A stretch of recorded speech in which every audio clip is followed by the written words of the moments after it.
Welcome to the Women and Wealth podcast with Esther Szabo.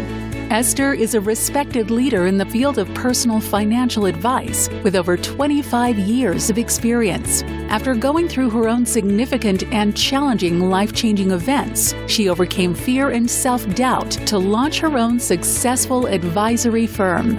Now Esther is ready to share her practical and personal experiences to help other women clear their hurdles and brave life's transitions. In this way, she inspires women to lead fulfilling and confident lives. Hello and welcome to the inaugural episode with Esther Szabo. Today we're going to be talking about her experiences in her business and in her life. And it's just really getting to know her and her business and what she does and what she enjoys doing. How are you doing, Esther? I'm doing great. Thank you very much, Eric. Wonderful. All right. Well, let's get right into it.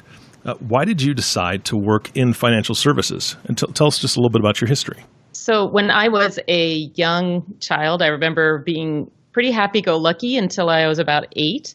And then when I was 8 years old, it was really clear to me that something was not okay with the family's finances. And my mom would actually share with me her concerns about this confusing thing. I didn't understand what it was, but it was called a mortgage, and her concerns with whether my dad would be able to make the payments.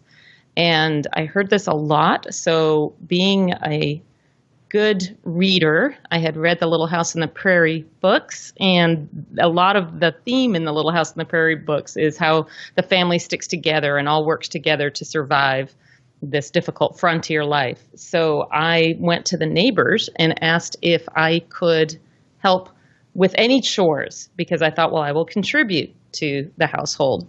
And they did, and they gave me a job, and I asked for my hourly wage, and I got that, and I was really excited to go home and tell my mom that I was helping out. And we grew up in a pretty affluent suburb of Manhattan, and she was really upset with me because basically I was revealing that something wasn't all perfect in this house that literally had a white picket fence. However, she didn't stop conveying to me her concerns, so I really kept working all the way through the time when about 7 years later, my dad, even though my parents had paid off our home by that point, my father self-published a book, and it was a book on economics because he was an economist. Both of my parents were college educated. They're Depression-era parents, and they both put themselves through school and got degrees, but personal finance was not what they got the degree in. And my father financed this book through taking out a home equity loan, or what the equivalent of a home equity loan was in the mid-'70s. My mom wasn't aware of this, and the book didn't sell. And eventually this led to my parents declaring bankruptcy when I was about 16. And everything that had to do with college or future for me was gone. And it led to a real tumble down. We lost the house. I lived with them in an apartment. We lost that apartment. And I just decided I was done with education and school, and I really just wanted to keep working because I had kept working all these years, and I had amassed a little nest egg. And so I left home not long after I graduated high school at 17 and worked about 600 miles away in another state. And I didn't want to do college, wasn't interested. I just wanted to work and have my own money. And how I ended up in the financial services industry, of all things, is I did start college at 21, and one of my electives about 4 years in, because I worked all the way through school, so it took me 5.5 years to get my degree, was a class on personal finance. And it was a light bulb moment because it made it clear to me that there's not this horrible force out there that just comes and takes your house one day out from underneath you and renders your parents basically homeless. There's an actual structure to actually put together a very firm foundation for your life and be a springboard. And it was a huge inspiration for me to help other people and learn how to do this and manage through life's ups and downs. So that's how I ended up in financial services. Wow, that sounds like it impacted you greatly. So how do you carry that over to who you work with? What's your specialty? My specialty is working with women in transition due to loss of a spouse from death or divorce, or also for sudden money events, such as an inheritance or success in business through executive compensation like stock options or sale of a business. And the way that it transfers over, I'd worked with women who were widows for many years, but I also additionally lost my husband 4 years ago. He was diagnosed with heart failure at age 56 and passed away at 59, just before his 59th birthday. And that how it carries over is growing up in that way. There was always this feeling that the rug was going to get pulled out. The rug was going to get pulled out. Mm-hmm. And that is what happened to me. And when I'm working with women in transition, and then when my husband died, it can feel like that same thing. Oh my gosh, I've worked so hard to do this in the experience of those who have lost a spouse, that where is my footing? Where can I land? How can I feel secure? And on the flip side, for those who come into money unexpectedly, even though everyone sees that as a happy event, it's also a feeling of the world is suddenly on its side. Like, how does this impact me? What are my choices? What's available to me? What will be a good thing to do with these money that I've received? So it really, my experience of going through that from childhood and then emerging from that to create a career, and then emerging from this experience of losing my husband and that foundation of our marriage and life together, and still being very much on my 2 feet and living a very fulfilling life, is really a focus that I enjoy bringing to my clients as well, of walking through these different things with oneself at the center, so one does create a very fulfilling experience and not just an experience of always holding on because the rug might get pulled out again. Can you expand on what you actually do for your clients? I mean, you give a great overhead view, but can you kind of unpack some of that for us? Sure. For every client, what we do is a customized financial plan. And what that means is a lot of work. There's the technical part of financial planning, which is looking at things like, okay, well, how much do you have in assets? Are you earning an income? What are your expenses? What's your tax situation? What are your insurance needs? What's your estate planning needs? All those pieces, and putting it together to draw out, where is this road leading you today? And then we do different scenarios with that. What are what if things, both on the positive, what if you have more income than you expect, or the challenging things, what if you have more expenses than you expect, or what if you have a long-term care need? So all of those are the technical pieces. The other parts that we do is sit down and have conversations, have real conversations about, well, what is your idea of a fulfilling life? I know what mine is, but yours may be very different. And many people, the interesting thing for prospective clients is they all assume that everyone's got the same need. Well, I basically don't want to run out of money. Mm-hmm. Okay, tell me what are the things you want to spend money on, and what is the meaning behind that for you? So there are conversations about that, about those types of goals, what's really meaningful. There are conversations, especially for those who are in transition, to help break down what is important to do now and take care of, and what we have time to do later, and really help structuring the priorities with a client.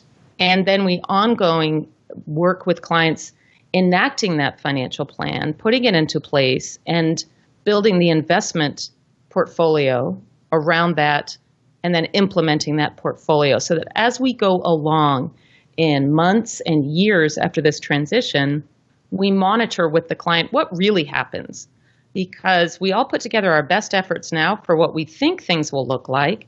But I imagine it might be true for you too, Eric, that when you look at what you had expected your life to, how you would have expected it to unfold a year ago, in July of 2017 to July of 2018, I bet some things might be a bit different.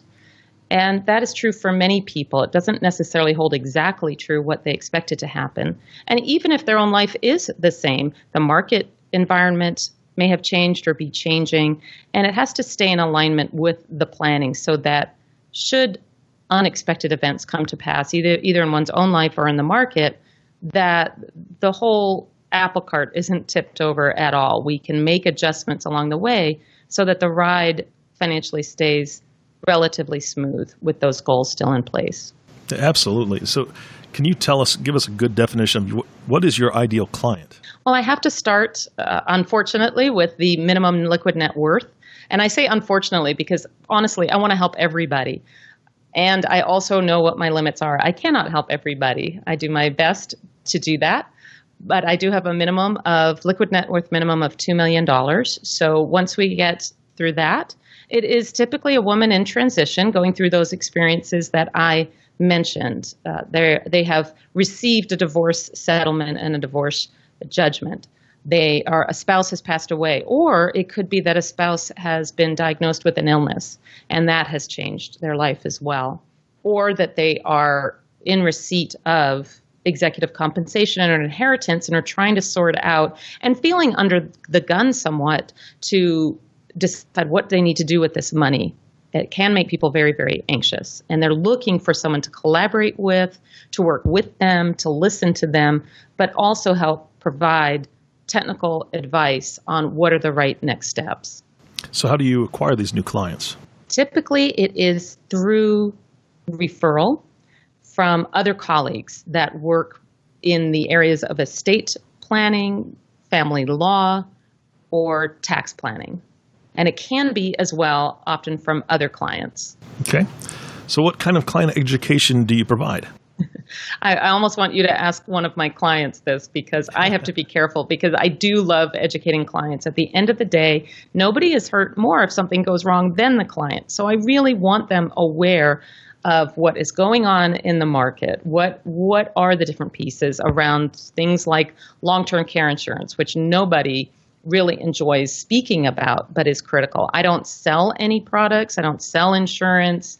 I don't make my money buying and selling the stocks directly, so to speak. I build the portfolios, but I want to educate clients on what are the different forces going on that could undermine their plan and how we are working to limit the impact of those forces. So there's education on, I'm going to stop that there, actually, Eric. Okay. So Esther, earlier you said that you know your limitations, and we know not everybody can do everything. So how about you describe who's on your team and what do they do? Thank you. I love talking about my team. So I have a team of 2 other full-time members and 1 part-time. And Sean Mackin is on my team as the client services lead. And he works with the clients in terms of making sure all the paperwork and all the transactions and all the transfers goes smoothly for a client. That's on a very basic level, but it's so critical. You can have a wonderful financial plan, a wonderful strategy, but if a wire transfer doesn't go correctly, that is terrible for a client. Sean makes sure all of these things work well and efficiently and effectively without having to go back to the client for additional needs or anything else to make sure things work successfully for them. Additionally, I have Esther Szabo, who is also a certified financial planner and has an MBA. And she works with me on all clients regarding the financial planning.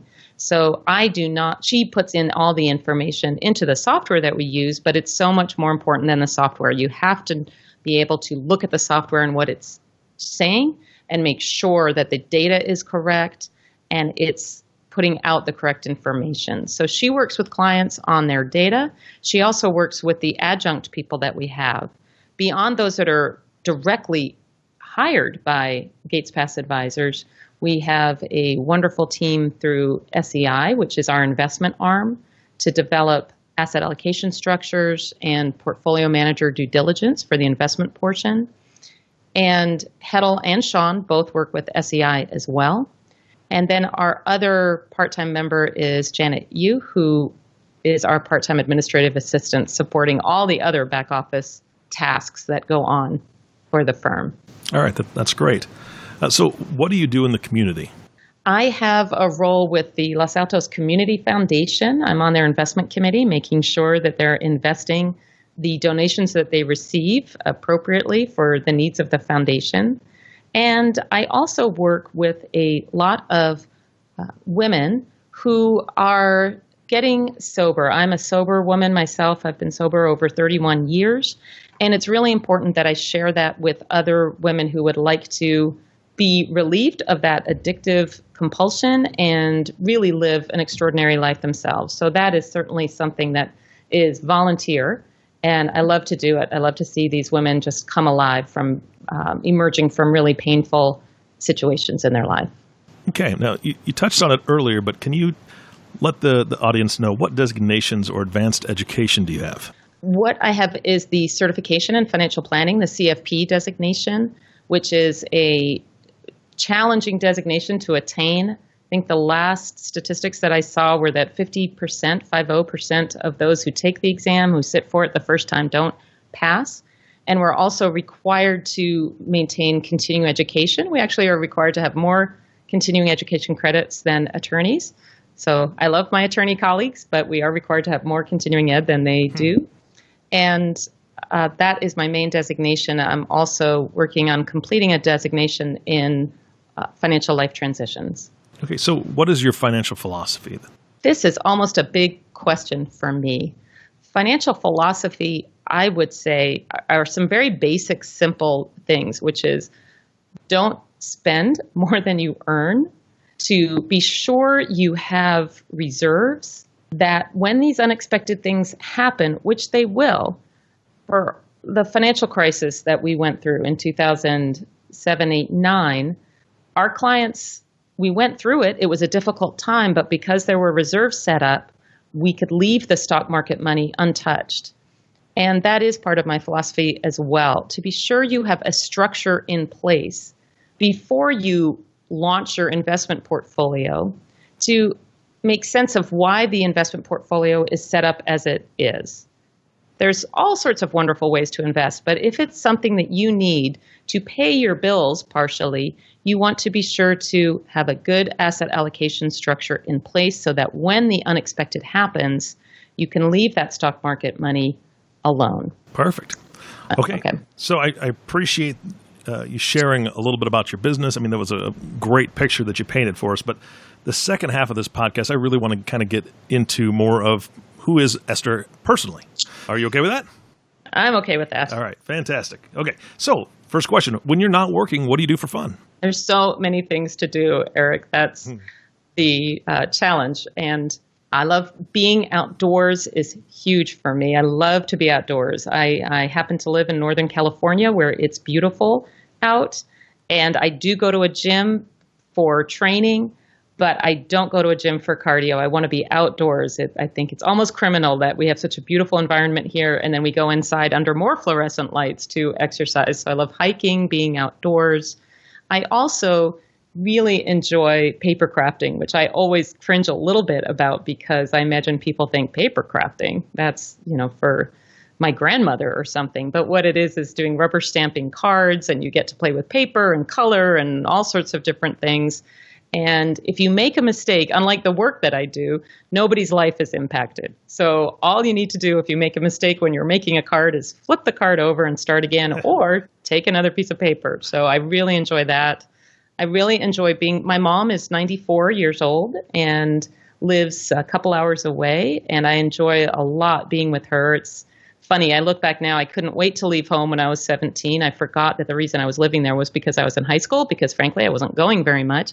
Couldn't wait to get away from my mom and dad, and now I can't wait to be with her again. I really enjoy being with her and my sister and other friends as well. Great. So this may be part of that. If you had all the money in the world, what would you do? This is one of the questions I actually asked to my clients. So I've gone through this myself, and my husband, David, and I went through this question and some other things also, which really changed how I did my practice, actually, because of his responses. But if I had all the money in the world, I honestly, and this is something my clients say too, I don't know if I would change a whole lot. I really love the work that I do. I would, gosh, that's such a, it's hard. I hadn't prepared for this. So, but I have answered it. So I don't know if I would change a lot. I would have more, I would love to create a foundation. I have a kind of a mini foundation that I do through my donor advised fund, but I'd love to create a foundation that would really help people in this area This area is terrible for the housing prices. The housing is really out of reach for so many people who are considered typically middle class and cannot buy a house here at all. And I would love to do something around housing to support those people who support all of us here, teachers and firefighters and police and restaurant workers and so much, to be able to have a housing community here that they could be local and not have to drive 2 hours to get in and out of the Bay Area to work. That would be one thing I would do. All right. So what is your idea of success? I love this question too, because I work in personal finance and because I have $2 million liquid net worth minimum, so much of success can get hooked with, well, I don't have $2 million, so I'm not good enough to work with you. Or it has to be around money. Working and living in Silicon Valley, everybody knows a story of somebody who hit it big. And it's hard for people not to feel less than. And my idea of success is certainly you want to have financial well-being. I love the idea of success being that you have emotional well-being as well, because you need that to ride through transition, and that you're healthy, you're physically healthy. I have had clients who have had a wonderful net worth statement, but have had challenges with their family, challenges feeling emotionally well, and it didn't matter. It's really important to have a peaceful sense of well-being in one's life, harmony with the family members that we have, harmony in our friendship, being of service in our community. All of those make for a successful life. I know going through the loss of my husband that I feel successful today. I don't have necessarily what other people may have financially. I'm very solid, but I'm really not measuring it that way. I love the richness of my life in terms of the relationships, the hobbies, the peace of mind that I have. So what is the one thing you recommend most to clients, families, and friends? It's often around safety nets. I would say, how is your safety net for things like if you aren't able to work for a period of time? I, like others, I don't like insurance. I don't like paying for something that I hope I never have to use. But I often do talk about the importance of insurance, of having disability insurance or long-term care insurance, and also cash reserves set aside. I think often because we've all been told, okay, save into your 401k, max out your 401k and your IRA so you have that for retirement. I look at that and say, maybe you don't max all of that out, so you save something outside, or you purchase some insurance. Yes, it's more taxable income, but one of the mistakes that I feel that has been made over the years is people have these wonderfully large 401ks and not very much outside, so that when something unexpected happens, they have to pull from that 401k or that IRA rollover once they've retired to pay those expenses. And that's all taxable money then. And that's very difficult to navigate through as well. So it's often around reserves. What's underneath you supporting you? Focus on that first. All right. It's time to get a little deeper here. Name one thing most people don't know about you. I know. And I feel like I live a pretty open book. This is difficult. There's got to be one thing. I know you got it in there. I love music. I love going to concerts. And that is something that is part of my budget each year, is going out to see live music. It really is something that just uplifts me a lot.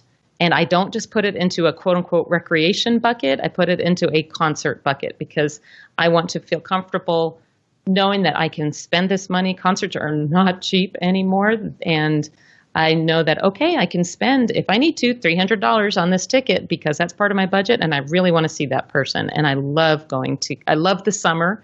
I don't necessarily need to travel away out of the summer because all the people are touring on concert. And so that is something that I don't think I talk about too much, is my joy at hearing live music. Yeah, let them come to you. I think that's great. Yeah. Okay, so what is your proudest achievement? For today, I would say it really is going through the experience of losing my husband unexpectedly. Plus, it happened overseas during a cruise that it was a pretty tragic situation. And he was on life support in Moscow, Russia, and we had to wait 2 weeks before he was cleared for travel on a medevac plane. And going through that time and navigating a variety of things that happened, like the Russian hospital charging up my credit card and needing to get that resolved, needing to find out how we do the medevac.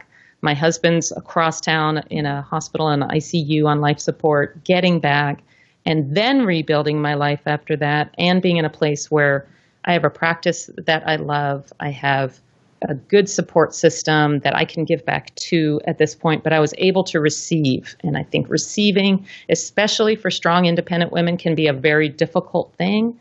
But I was able to just allow people to be there for me so that I could navigate through that and be in a very, very fulfilling and happy space at this point. I still have my moments. Certainly grieving is a very unusual phenomenon, how it's not an A to Z thing. It comes up, it'll hit you when you just don't expect it, or even when I do expect it, and just navigating through that to where I am just really in a peaceful, excited place a lot of the time now. I feel like that's a great achievement.